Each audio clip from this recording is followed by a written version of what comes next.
بسم الله والصلاة والسلام على رسول الله. أهلا أيتها الملكات، توكيدات إيجابية ردديها عزيزتي. أنت ملكة، أنا أثق أن الله دائما معي ويستجيب لدعواتي.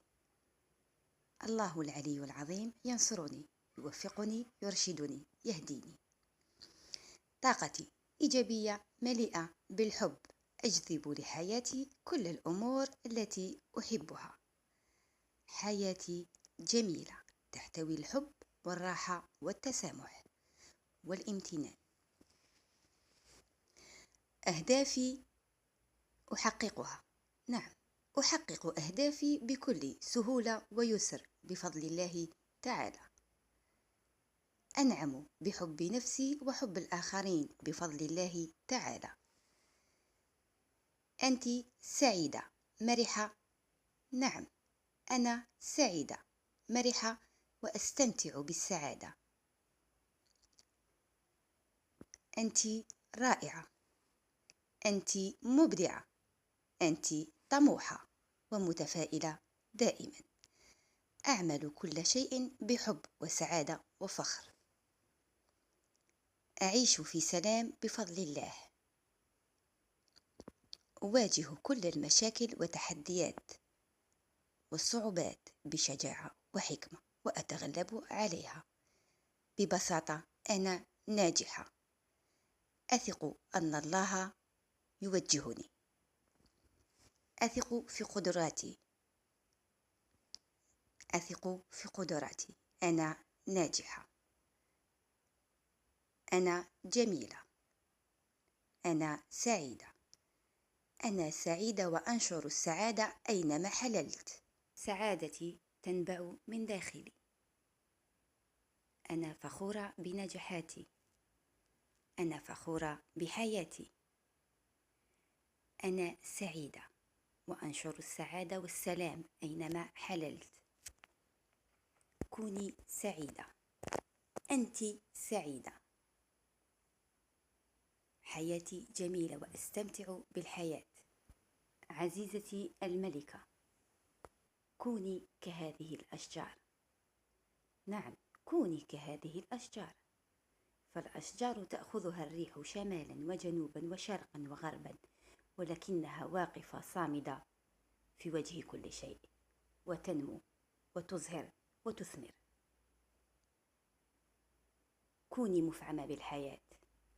أنت أصلا مفعمة بالحياة. حياتي جميلة، أتقبلها كما هي.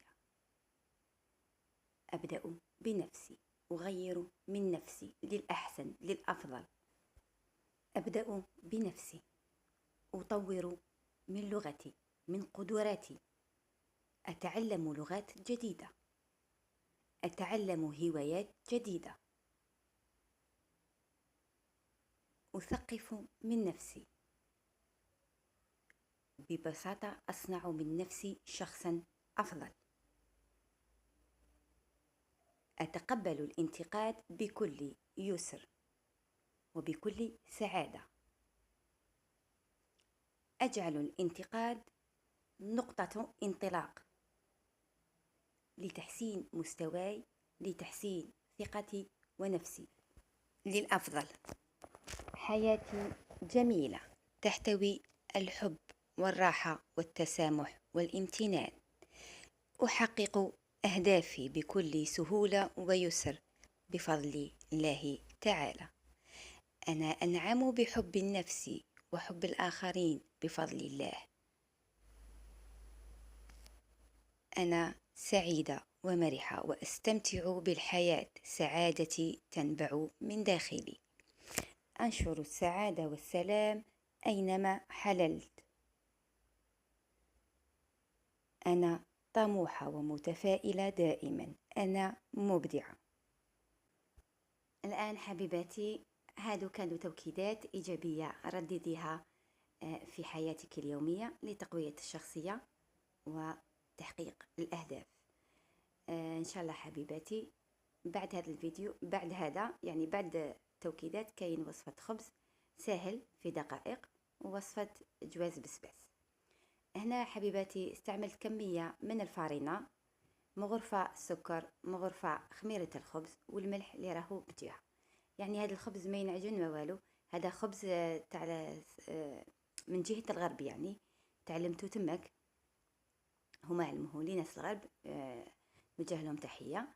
كما راكم تشوفوا يعني انا ما عجنت ما والو، خلطت كما راكم تشوفوا الفارينة هكذا، وضفت لها الماء، عفوا ضفت لها الزيت، زوج مغارف زيت هنايا.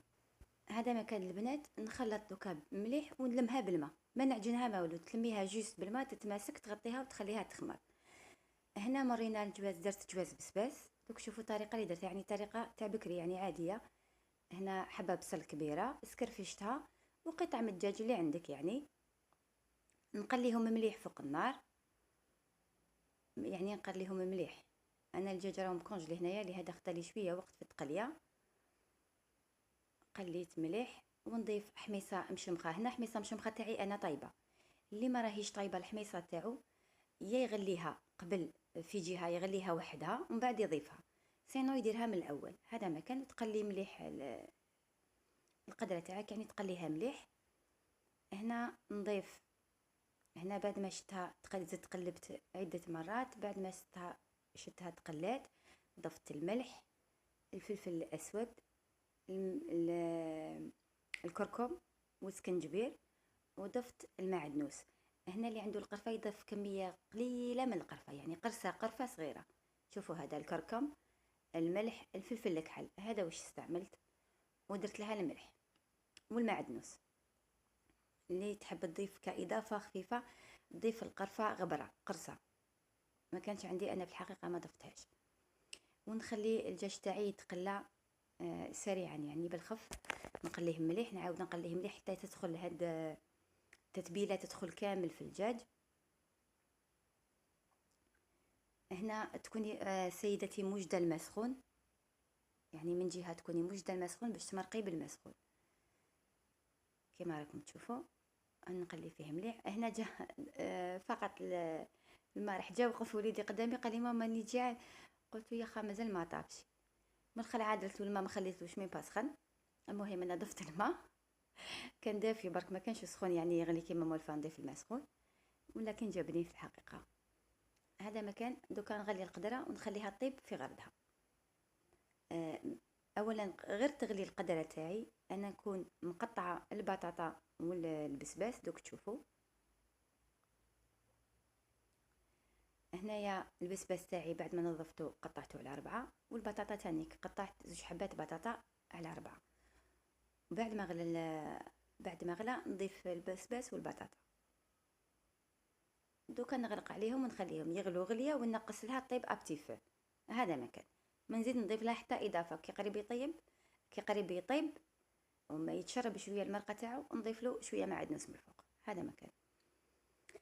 هناك اضافه بالنسبه للسيدات اللي ما يحبوش مرقه تكون شويه خفيفه، ولا طيبتي وجاتك المرقه خفيفه، كي يطيب كامل القدره تاعك نحي حبه بطاطا و يعني رحيها بالفرشيطه وعاودي ضيفيها داخل المرقه، تغلي غليه زوج وطفي عليها. هكذا المرقه تاعك تجي ثقيله. الخبز تاعي شوفوا حباباتي ما درت له والو، يعني ما عجنتو ما والو، كيما لميتو قدامكم وحطيتو خمر. دوكا كي خمر حبت له الخميره تاعو ونشكل خبزات.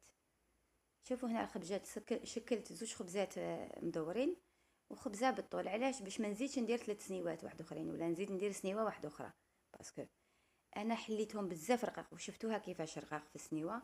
ولكن شوفوا كيفاش ينتفخ هذا الخبز، ما ينعجن ما والو. وسلاك الحاصلين نص ساعه طيبي هذا الخبز اختي، في نصف ساعه تقدري توجدي هذا الخبز. يعني كان عندك خاصك الخبز ولا ما لقيتيش ولا كان يعني خبز سريع، وصفه خبز سريع هذه هي.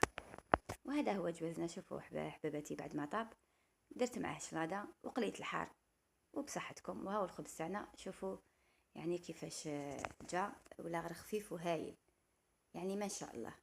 هذا هي كان عشانا لنهار اليوم، ان شاء الله ربي يدومها نعمه. هذا هو فيديونا حباباتي، ان شاء الله يكون نال اعجابكم. الى عجبكم الفيديو ما عليكم غير لايك واشتراك ومشاركه القناه.